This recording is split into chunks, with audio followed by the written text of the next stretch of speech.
동양에는 복을 상당히 좋아합니다. 그래서 옛날에 보면 장롱에도 복이라는 걸 한자로 이렇게 적어가지고 새겨 넣기도 합니다. 때로는 이불에도 복 이렇게 새겨 넣기도 합니다. 먹는 숟가락에도 보면 복 이렇게 찍혀 있는 숟가락도 옛날에 있었습니다. 복이라는 게 과연 무엇인가? 우리가 생각하는 복은 세상에서 잘 되고 성공하고 실패 없이 건강하게 부유하게 아무런 어려움 없이 사는 것이 복이다 라고 우리가 생각하고 또 그것을 우리가 좋아하고 또 갈망합니다.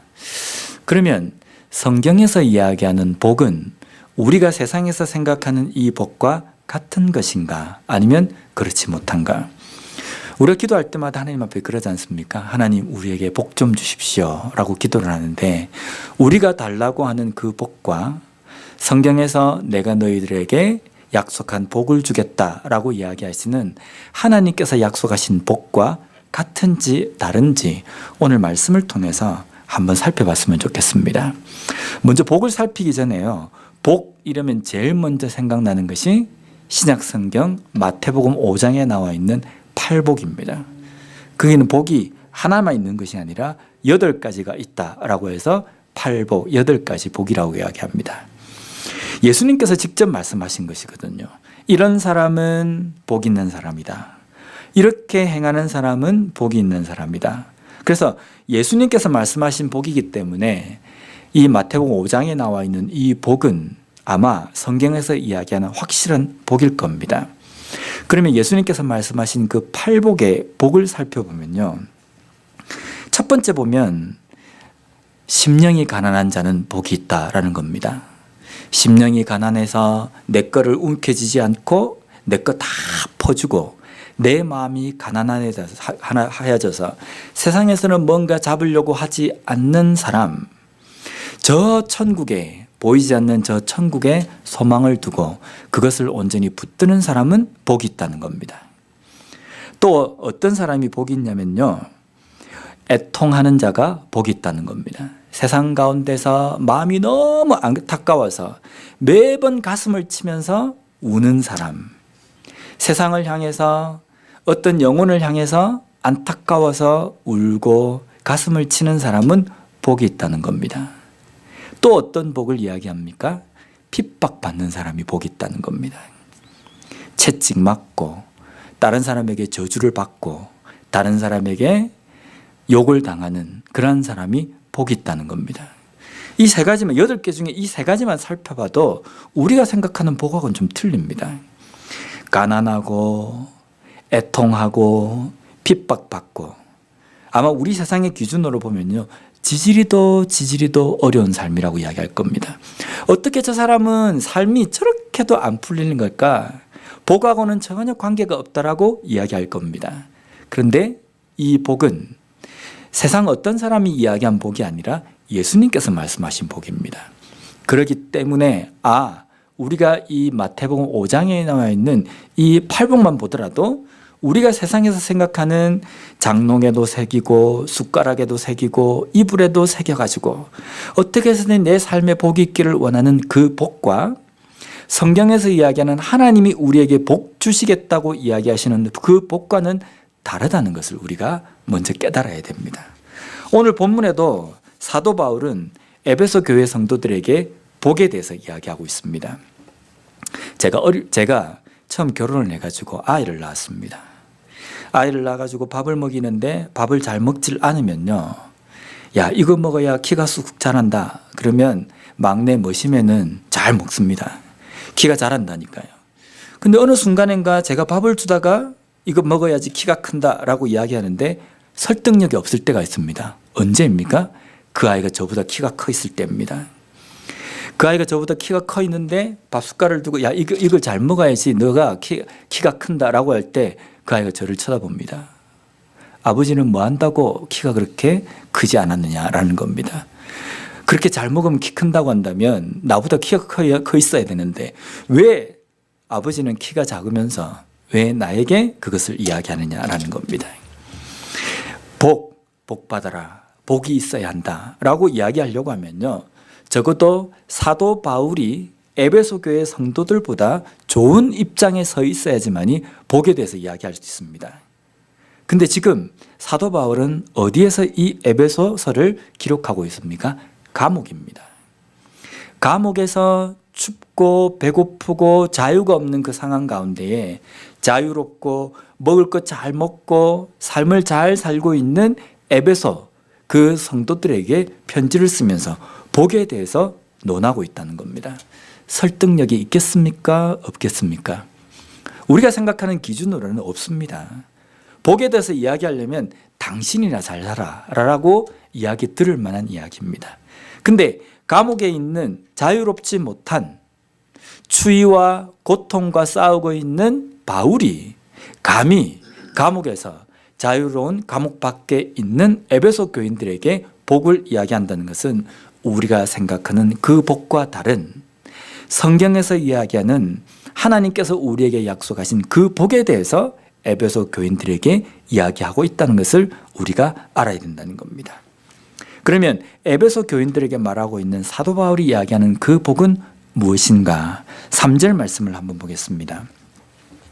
3절 말씀에 보면요, 찬송하리로다 하나님 곧 우리 주 예수 그리스도의 아버지께서 그리스도 안에서 하늘에 속한 모든 신령한 복을 우리에게 주시되, 여기 보면 복 앞에 수식어구가 붙어 있는데 그게 뭐냐면 신령한 복입니다. 신령한, 이걸 영어로 표면 spiritual라고 이야기합니다.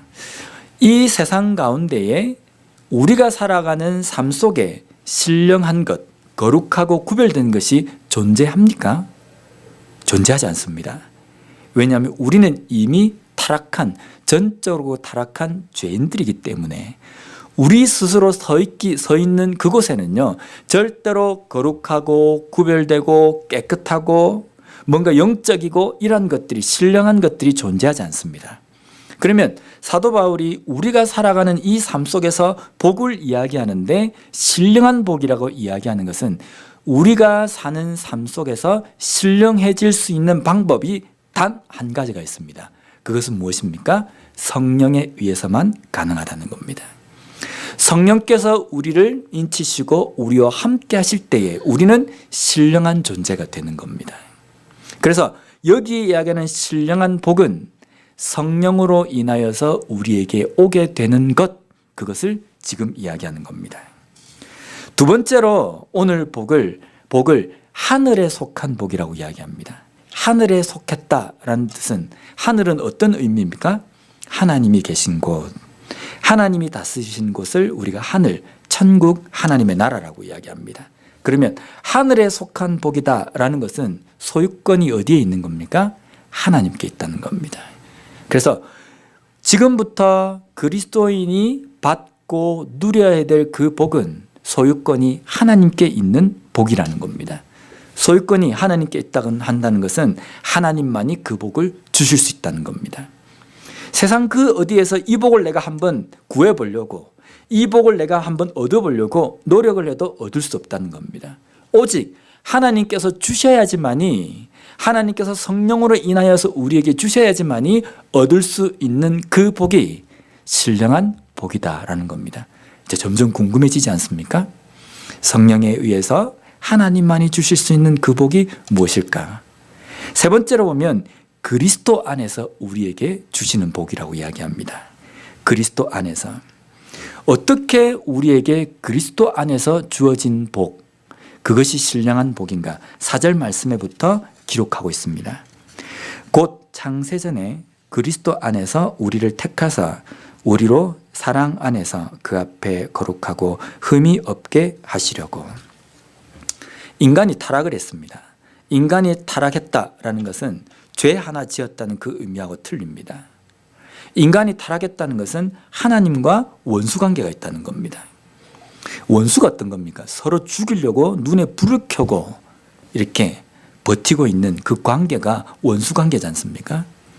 세상 다른 사람과 원수관계가 아니라 하나님과 원수관계가 되었다고 한다면요, 원수관계에 있는 죄를 범한 인간은요, 서 있을 곳이 없습니다. 어디에 서 있겠습니까? 이 천지 만물이 하나님 것인데 그 하나님께서 만드신 그 땅 가운데에 있는 인간이 죄를 범함으로 말미암아 하나님과 원수관계가 되었는데 이 세상으로부터 쫓겨나야 되고 하나님과 만나서 대결을 펼쳐야 되는 그 상황인데 인간이 하나님과 대결이 됩니까? 대결이 되지 않습니다. 그래서 이것을 전적으로 타락하고 완전히 무능력한 가운데 있는 존재다라고 우리가 표현을 합니다.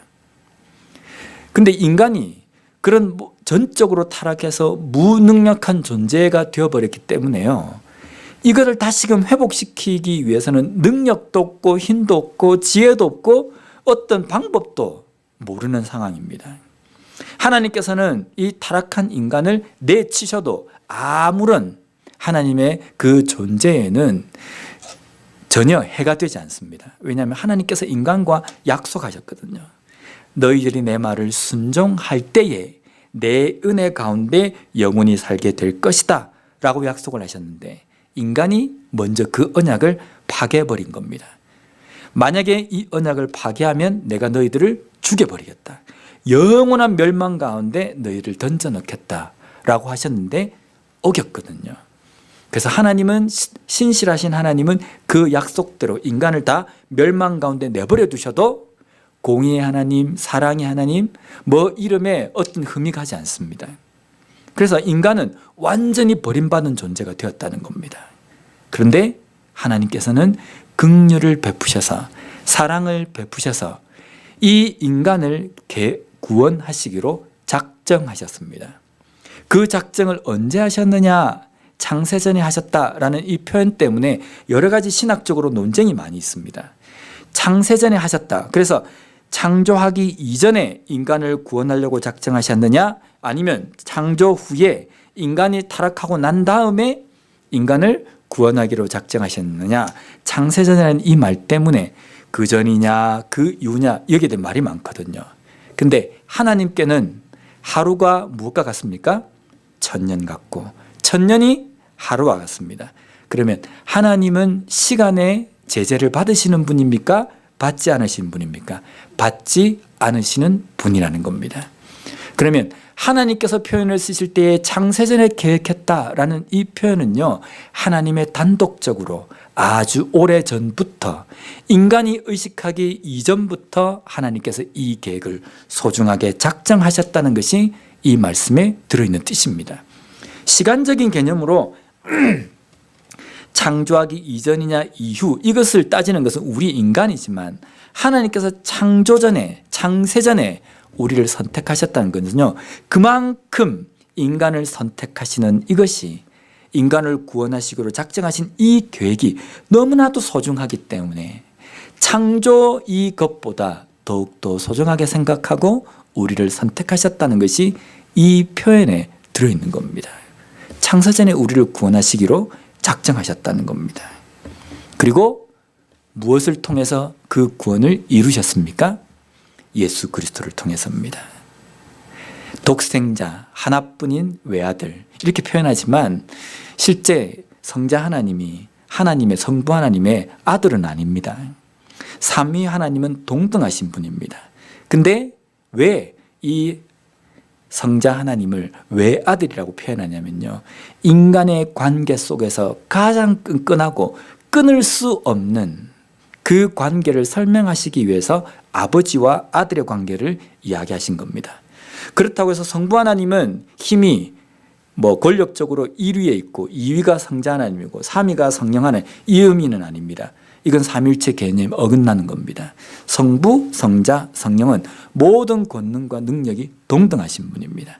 근데 우리에게 성자 하나님이라고 아버지와 아들의 관계를 이야기하신 이유는 그토록 이 일을, 구원을 이루시기 위해서 끊을 수 없는 그것을 끊어가면서 우리를 구원하셨다는 그 사랑을 우리에게 표현해 주시기 위해서입니다.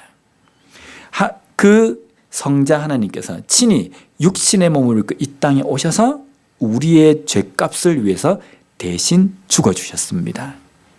그 죽어주신 그 사건이 우리가 알고 있는 십자가의 사건입니다. 그러면 예수님께서 우리의 죄를 위해서 죽어주셨다는 그 의미는 어떤 의미까지 들어갑니까? 원래 우리가 하나님과 원수관계에 있었습니다. 완전한 멸망 가운데 있었습니다. 근데 그 멸망 가운데 있는 자들을 빼내오기 위해서는 그 자리에 대신 누군가가 들어가서 그 값을 치러야 되는 겁니다. 성자 예수님께서 그 값을 치르신 겁니다. 완전한 멸망의 자리, 완전한 원수의 자리까지 예수님께서 내려가신 것을 의미합니다. 이것은요, 이 세상에서 있을 수 없는 일입니다.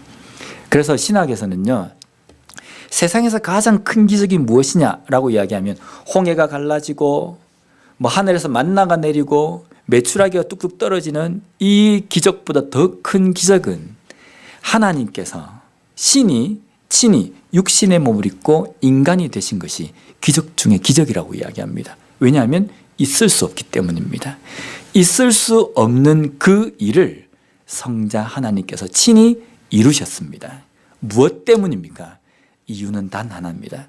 만약에 우리 하나님 앞에 왜 우리를 구원하시기 위해서 창세전부터 계획하시고 이스라엘 백성들의 그 역사 가운데 그토록 이스라엘 백성들이 애를 미기고 하나님 앞에 제대로 돌아오지 않음에도 불구하고 왜 그 약속을 취소하지 않으시고 끝까지 그 약속을 이루셨습니까? 하나님은 대답하실 겁니다. 단 한 단어입니다. 사랑 때문입니다. 우리를 사랑하신다는 그 사랑 때문에 이 약속을 끝까지 이루시고 끝까지 보존하시고 우리에게 실현해 주셨다는 겁니다.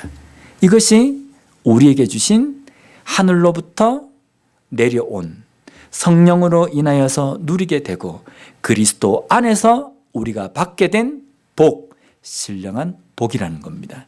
이 복을 받으셨습니까? 예. 받은 사람은 우리가 그 하나님을 믿는 사람이라고 이야기하는데요. 그 하나님을 믿는 사람들, 그 사람들에게는 하나님께서 어떤 위치를 허락해 주셨다고 이야기하십니까? 요한복음 1장에 보면은 하나님을 믿는 자, 그의 아들을 믿는 자들에게는 하나님의 아들이 되는, 하나님의 자녀가 되는 권세를 주셨다라고 이야기합니다. 요한복음 10장 말씀에 보면요, 예수님께서 사역하실 때에 계속적으로 자신을 하나님의 아들이라고 이야기합니다. 그리고 성부 하나님 여호와를 아버지라고 부릅니다. 그럴 때 많은 유대인들과 바리새인들이 예수님을 뭐라고 이야기하냐면요, 신성모독죄라고 이야기합니다.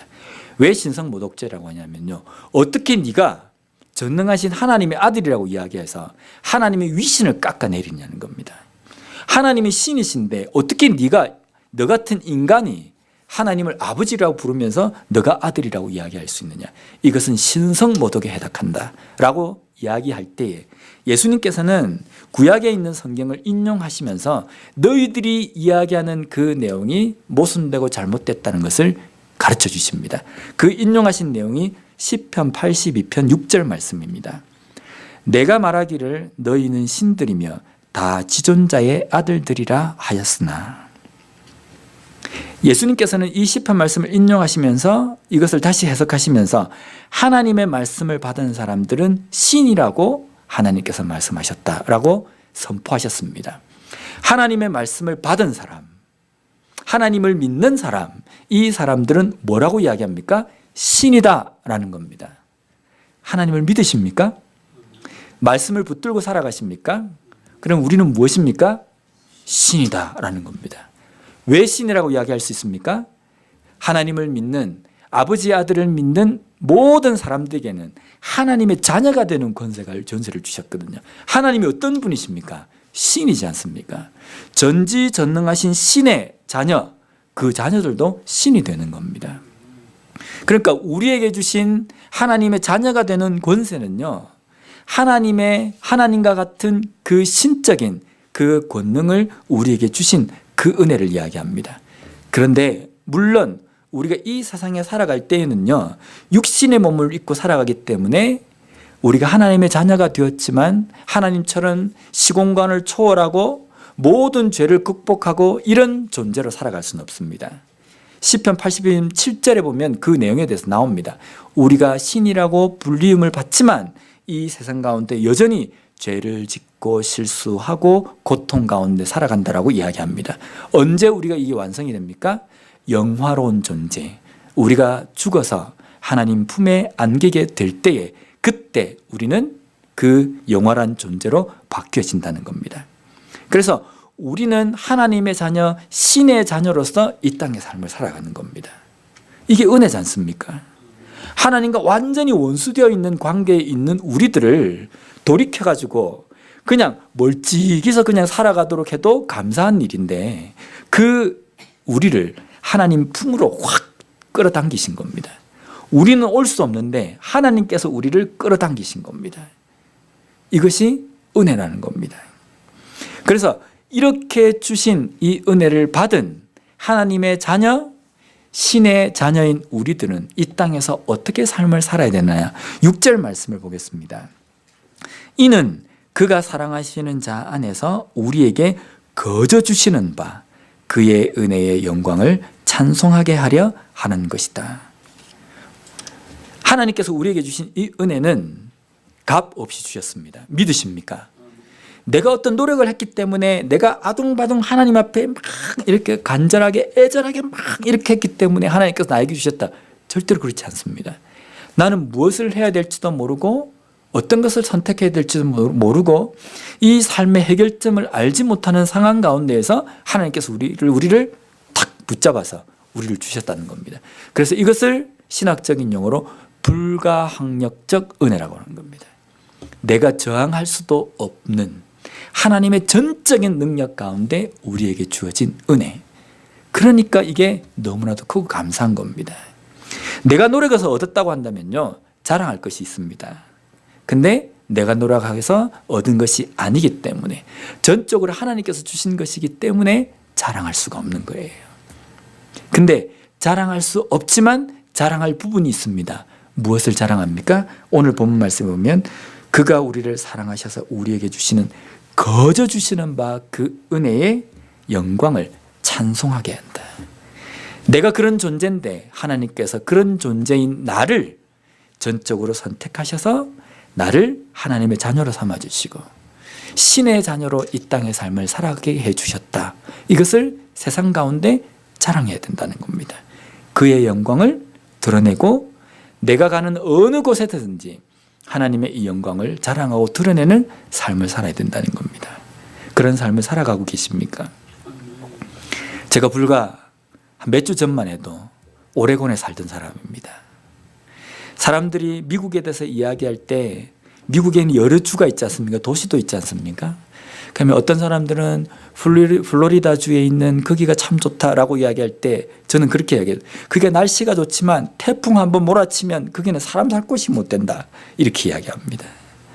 아리조나 주가 좋다. 날씨가 너무 좋다. 이럴 때 제가 거긴 좋지만 쓰레기통도 녹을 만큼의 아주 여름에는 더워서 그건 사람 살 곳이 못 된다. 어디가 제일 좋으냐? 오레곤 포틀랜드가 제일 좋다. 이렇게 자랑했습니다. 왜냐하면 여기는 비가 올 때는 비가 오지만 그 비가 소낙비처럼 내리지 않고 부슬부슬 내리기 때문에 운치도 있고 너무 좋다. 여름에는 화창하고 항상 사시사철 하루도 끊이지 않고 온 주변이 초록색으로 있기 때문에 이곳만큼 살기 좋은 곳이 없다라고 자랑했었습니다. 근데 이제 제가 콜로라도주에 살고 있습니다. 가끔 오레곤주에 있는 사람들과 이야기하면서 그곳 날씨가 어떠느냐, 매번 눈 오고 춥고 지대가 높아가지고 숨도 차고 공기도 희박하다는데 제가 그럽니다. 아니다. 포틀랜드보다 훨씬 좋다. 이곳은 날씨가 365일 300일이 맑은 날이며 어느 순간인가 제가 불과 몇 주 전만 해도 오레곤을 자랑하던 사람이 콜로라도를 자랑합니다. 왜 그렇습니까? 내가 속해 있는 곳이기 때문입니다. 내가 지금 여기에 살고 있는 곳이기 때문에 내가 살고 내가 누리는 것이 최고라는 생각이 우리의 삶 속에 있기 때문입니다. 근데 우리가 누리는, 우리가 소유하고 있는, 우리가 가지고 있는 것 중에 내가 어느 소속의 사람이다, 내가 얼마나의 돈을 가지고 있다, 이것보다 더 큰 게 있는데 그게 뭐냐면 하나님께서 우리에게 거저 주시는 바 구원의 은혜입니다. 이 구원의 은혜를 우리가 누리고 갖고 있으면서 우리는 어디 가서 자랑하고 싶어가지고 안달이 난 삶을 살아야 되는데 어떤 삶을 살아갑니까? 마치 우리가 무슨 CIA 비밀 공작원처럼 나의 신분을 적에게 노출해서는 안 된다. 내가 그리스도인인 것을 다른 사람이 알아서는 안 된다는 것처럼 항상 그렇게 살진 않습니까? 혹시 저 사람이 내가 그리스도인인 걸 알면 어떡하나 이런 생각. 물론 그렇게 살진 않을 겁니다. 근데 한번 살펴보면요, 내가 그리스도인으로서 내가 있는, 내가 생활하는 그곳이 주변에 있는 모든 사람들이 하나님을 알지 못하는 상황 가운데 있다가 나로 하여서 하나님을 알게 되는 일이 일어나는가? 내가 있는 그곳을 통하여서 주변에 있는 사람들이 야, 예수 믿는 것이 저거구나, 복음이라는 것이 저거구나, 교회 다니는 것이 저것이구나 라는 것을 느끼도록 영향력을 주며 살아가는 삶을 살아가고 있는가? 우리가 그걸 보면 됩니다. 그걸 보면 내가 오늘 이 본문 6절 말씀을 보면 하나님의 자녀가 되는 권세를 주신 그 사람들, 그리스도인들이 어떻게 살아야 하는지, 하나님의 영광을 찬송하며 살아야 되는데 그 찬송하며 살아가는 삶을 살고 있는지 그렇지 못한지는 나를 통해서 주변이 영향을 받고 있는지 아니면 그렇지 못한지를 살펴봐야 된다는 겁니다. 사람들이 제가 콜로라도를 자랑하면요, 그 멀리 있던 사람들이 한 번도 여기 살아보지 않은 사람들이 어떤 생각을 가지겠습니까? 그게 살기 좋은 데인가? 여기보다 더 좋을까? 만약에 내가 주를 선택한다고 하면 저기를 내가 한번 선택해 봐야겠다. 저 사람이 저렇게 자랑하는데 그게 정말 살기 좋은 것이구나 라고 생각하고 그런 고려를 해보지 않겠습니까? 우리가 복음을 자랑하고 은혜를 자랑한다는 것은요, 주변에 있는 사람들이 나도 교회를 한번 다녀볼까? 믿음이란 것이 이런 것인가? 하나님을 섬기는 것이 이런 것인가? 예수 그리스도를 믿는다는 것이 이런 것인가?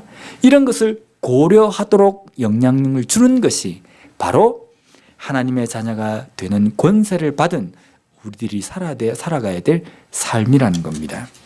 창세전부터 우리를 계획하시고 예수 그리스도를 통해서 성령으로 인하여서 그 구원의 은혜를 누리게 하신 하나님께서 우리를 자녀 삼아 주신 이유는 하나님의 영광을 찬송하게 하기 위해서입니다. 오늘 이후 이 순간부터라도 나에게 주신 그 큰 은혜를 항상 자랑하며 찬송하며 주변에 있는 모든 사람들에게 이것을 영향력을 주고 또 그 사람들에게 알리며 자랑하는 그런 삶을 살아가는 우리 예담교회 성도들이 되었으면 좋겠습니다. 기도하겠습니다.